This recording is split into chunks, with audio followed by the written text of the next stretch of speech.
بسم اللہ الرحمن الرحیم۔ السلام علیکم ورحمۃ اللہ وبرکاتہ۔ بسم اللہ الرحمن الرحیم۔ عزیز طلبہ، امید ہے آپ سب خیریت سے ہوں گے۔ آج کے ہمارے اس سبق کا عنوان ہے اسم الظرفی، اسم ظرف۔ علم الصیغہ کی عبارت پڑھنے سے قبل آپ کو مدرسہ.pk کا اسم الظرف سے متعلق ایک کلپ سناتا ہوں، اس کے بعد انشاءاللہ ہم اسم ظرف کی اس عبارت کی طرف لوٹیں گے۔ ظرف لغت کے اندر برتن کو کہتے ہیں، یا ایسی چیز جس کے اندر کوئی دوسری چیز سموئی جا سکے، ڈالی جا سکے، اس کو ظرف کہتے ہیں۔ علم الصرف کی اصطلاح کے اندر ظرف کس کو کہتے ہیں، یہ آج کا ہمارا سبق ہے۔ تو آئیے ابتدا کرتے ہیں۔ آپ اپنی اسکرین پہ چند تصاویر دیکھ رہے ہیں۔ پہلی تصویر مسجد کی ہے، دوسری تصویر گھر کی ہے، اور تیسری تصویر کھیل کے میدان کی ہے۔ ان تینوں تصاویر کے اندر مشترک بات یہ ہے کہ ان تینوں تصاویر میں کوئی خاص عمل کیا جاتا ہے، کوئی خاص فعل کیا جاتا ہے۔ پہلی تصویر کے اندر سجدہ کیا جاتا ہے، دوسری تصویر میں نظر آنے والی عمارت وہ اس گھر کہلاتی ہے اور وہاں پر سکونت اختیار کی جاتی ہے، ٹھہرا جاتا ہے۔ تیسری تصویر کے اندر آپ کو کھیل کا میدان نظر آ رہا ہے، جہاں کھیل کا عمل کیا جاتا ہے۔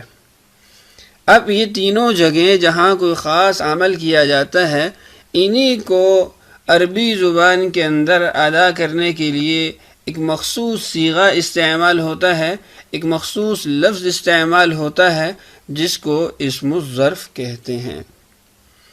تو آئیے اسم الظرف کی تعریف جانتے ہیں، تاکہ ہمیں معلوم ہو جائے کہ ان جگہوں کے لیے کیا نام تجویز کیا گیا عربی زبان کے اندر، اور اسی طریقے سے اسم الظرف کا صیغہ بنتا کیسے ہے یہ بھی جانتے ہیں۔ اسم الظرف وہ اسم مشتق جسے فعل مضارع سے بنایا جائے۔ پہلی بات کیا بتائی گئی کہ فعل مضارع سے اسم مشتق بنتا ہے، اور کیوں بنایا جاتا ہے؟ تاکہ فعل واقع ہونے کی جگہ یا وقت بتائے۔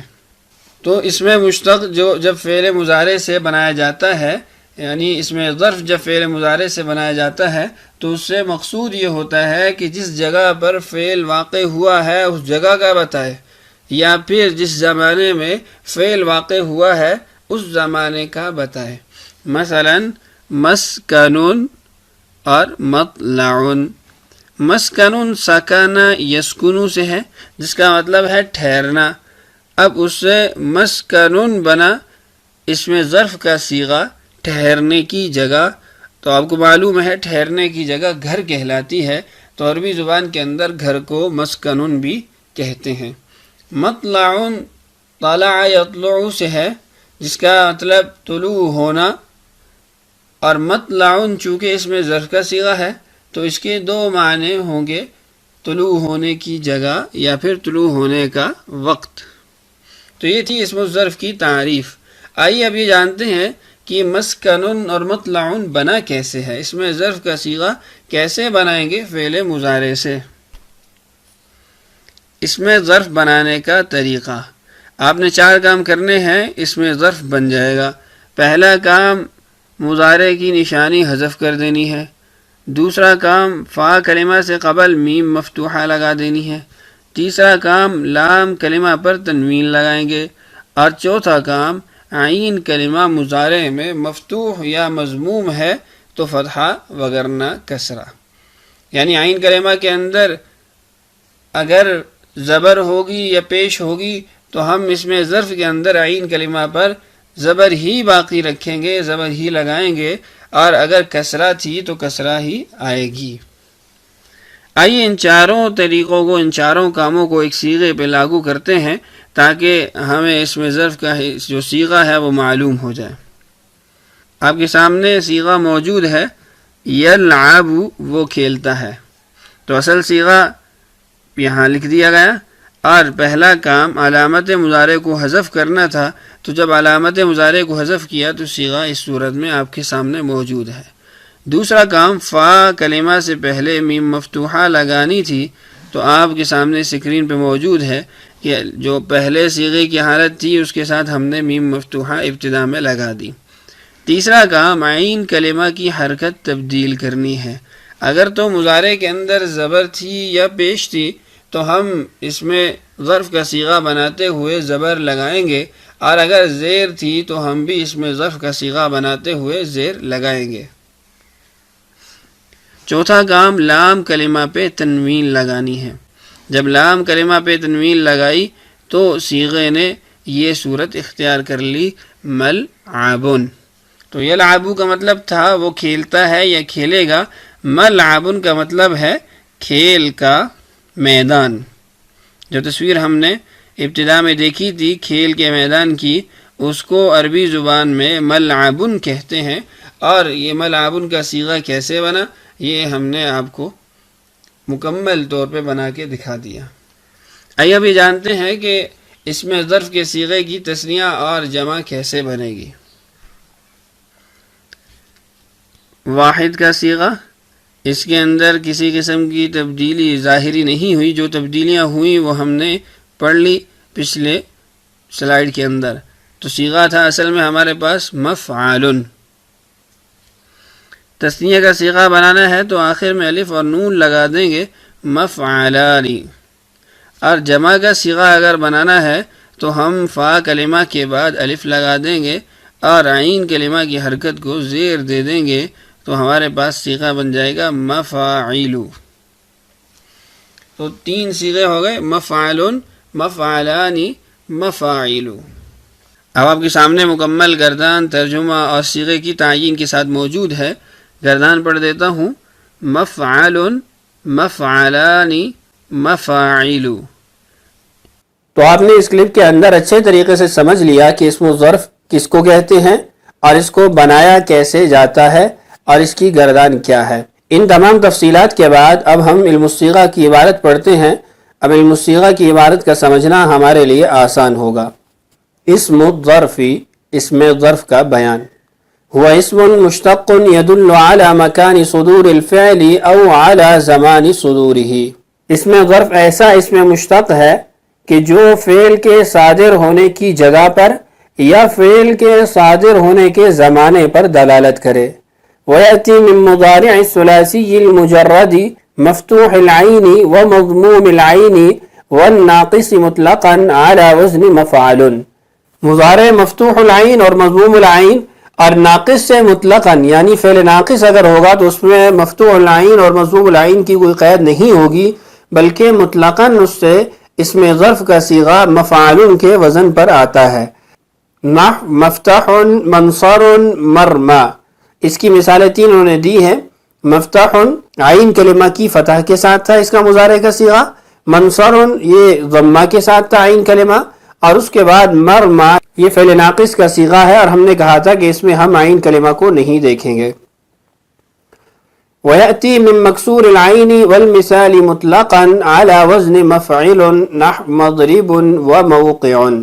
اور اگر عین کلمہ مکسور ہو یا پھر فعل مثال سے ہو، مثال کی صورت میں عین کلمہ کی کوئی قید نہیں ہے، تو ان دونوں صورتوں کے اندر جو اسم ظرف کے صیغے کا وزن ہوگا وہ مفعول ہوگا۔ مثال دیکھیے، مضرب، موقع۔ اب مضرب یہ ضرب یضرب سے ہے، اس کا عین کلمہ مکسور ہے، اس لیے ہم اس کو مفعول کے وزن پر لائے ہیں۔ اور موقع یہ وقع یقع سے ہے، اگرچہ یہ مفتوح العین ہے لیکن ہم نے کہا تھا کہ ہم مثال کے باب سے متعلق فعل کے اندر عین کلمہ کو نہیں دیکھیں گے۔ تنبیہ، یہاں پر صاحب کتاب نے بعض صرفیوں کا ایک اختلاف ذکر کیا ہے۔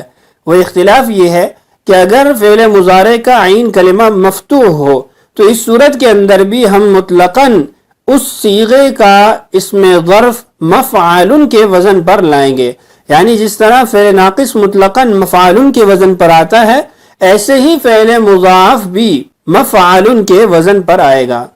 اور وہ اپنی اس بات کی دلیل یہ پیش کرتے ہیں کہ قرآن پاک کی آیت ہے یقول الانسان یومئذ این المفر، یہاں پر اسم ظرف کا صیغہ ہے المفر۔ اب اگر ہم المفر کے ماضی اور مضارع کو دیکھیں تو ہمیں مضارع کا عین کلمہ مکسور ملتا ہے، فر یفر، تو قاعدے کے مطابق یہاں پر مفر ہونا چاہیے تھا، مفعل کا وزن ہونا چاہیے تھا، لیکن یہاں پر مفعال کا وزن ہے۔ اس سے ہم اس بات کا استدلال کرتے ہیں کہ فعل مضاعف مطلقاً مفعال کے وزن پر آتا ہے۔ تو صاحب کتاب کہتے ہیں کہ ان کی یہ بات درست نہیں ہے۔ صحیح بات یہ ہے کہ عین کلمہ اگر مکسور ہو تو ہم مضاعف کو بھی مفعول کے وزن پر لائیں گے۔ اس کی مثال قرآن پاک کی آیت پیش کی، وَلَا تَحْلِقُوا رُؤُوسَكُمْ حَتَّى يَبْلُغَ الْهَدْيُ مَحِلَّهُ۔ اب محلہ یہ اس میں ظرف کا صیغہ ہے اور اس کا مضارع یحل ہے۔ اب عین کلمہ مکسور ہے مضارع کے اندر، تو یہاں پر مضاعف کا اس میں ظرف کا صیغہ بھی عین کلمہ کی کسرہ کے ساتھ ہے۔ اب سوال یہ پیدا ہوتا ہے کہ فر یفر وہ بھی ضرب یضرب سے ہے، عین کلمہ مکسور ہے، وہاں پر پھر مفر کیوں آیا؟ تو اس کا جواب یہ ہے کہ وہاں پر لفظ المفر وہ ظرف نہیں ہے بلکہ مصدر میمی ہے۔ مصدر میمی ہونے کی وجہ سے وہاں پر عین کلمہ کے اوپر فتحہ ہے، نہ کہ اس میں ظرف کا صیغہ ہونے کی وجہ سے وہاں پر عین کلمہ کے اوپر فتحہ ہے۔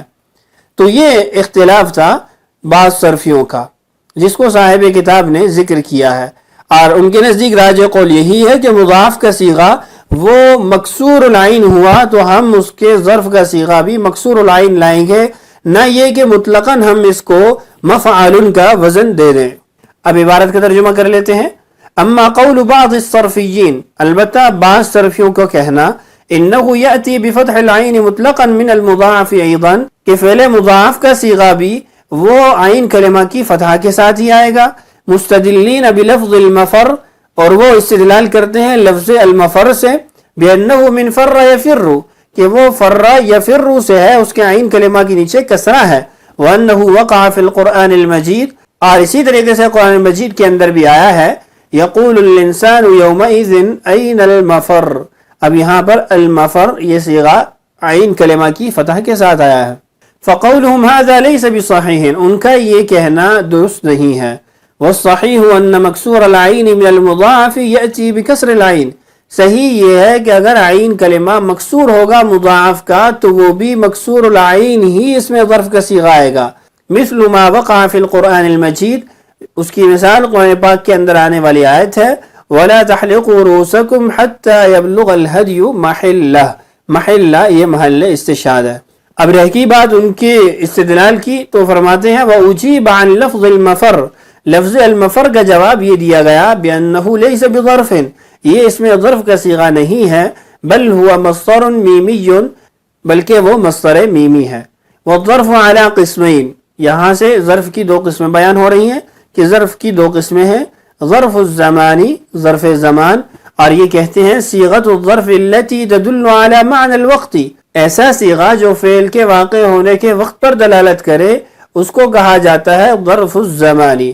وظرف المکانی صیغۃ الظرف التي تدل على معنى المکان يقال لها ظرف المکانی، اور جو صیغہ فعل کے واقع ہونے کی جگہ پر دلالت کر رہا ہو اس کو ظرف مکان کہتے ہیں۔